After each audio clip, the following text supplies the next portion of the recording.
There's a strange truth about scams most people never notice. The more powerful someone appears, the less proof we demand. Wealth, influence, and authority, they blind us to reality. And few people understood that better than Ackah Blay-Miezah. For over 2 decades, he convinced investors, diplomats, and even governments that billions of dollars secretly belonged to Ghana, locked away, waiting to be recovered. There was just one problem. None of it was real. Yet, he walked through luxury hotels, opened offices in major cities, and moved with the confidence of a man who could bend reality itself. How did he do it? And why did so many believe him? Ackah Blay-Miezah was born in 1941 in Ghana's western region during the final years of British colonial rule. Like many young men of his generation, he dreamed of education abroad and a future tied to power and influence. In 1959, he left for the United States, telling people he was heading to university in Pennsylvania.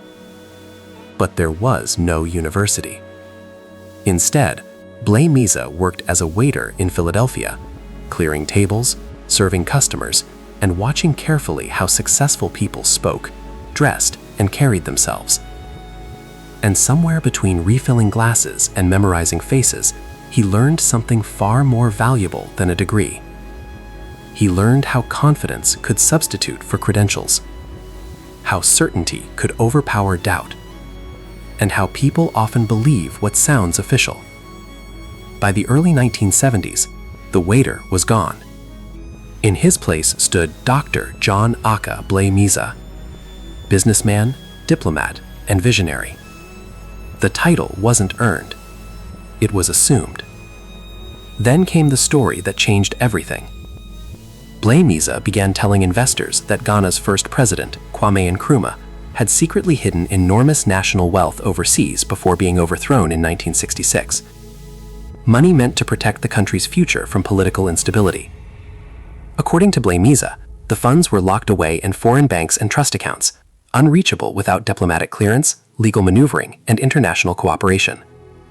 He called it the Oman-Ghana Trust Fund, and he claimed he was the only man authorized to release it.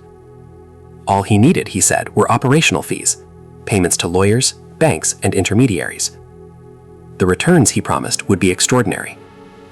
But what made the story powerful wasn't just the promise of money. It was legitimacy. Blay-Miezah moved through luxury hotels, opened offices in major cities, and surrounded himself with assistants, legal documents, and letters stamped with seals and signatures. At one point, he even traveled internationally alongside senior Ghanaian government figures to trace the missing funds. Nothing was found. But by then, it didn't matter. Because once you're seen walking beside power, doubt disappears. The illusion became self-reinforcing.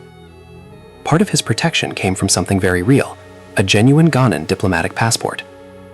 Layered on top were forged authorizations, fabricated letters, and just enough truth to make the lies convincing. When banks questioned him, he didn't look like a criminal. He looked like a man conducting official business. And every challenge was reframed as resistance. Proof, he claimed, that powerful interests were trying to block Ghana's rightful wealth. To his supporters, obstacles became confirmation. Over the years, Blay-Miezah was arrested multiple times for financial crimes, currency violations, and economic sabotage. But the myth survived every setback. In 1989, he appeared on 60 Minutes, calmly telling a global audience that he controlled tens of billions of dollars that would soon be released. They never were. He died in 1992 under house arrest in Ghana, still insisting the money was real. Even after his death, courts across multiple countries battled over his supposed fortune for years. And astonishingly, some people still believe the fund existed. Because Ackah Blay-Miezah didn't just sell a story. He sold hope. He sold importance. He sold the feeling of being chosen. And when belief becomes strong enough, facts don't always win. So here's the real question. If you had been there, would you have questioned him? or would you have followed him?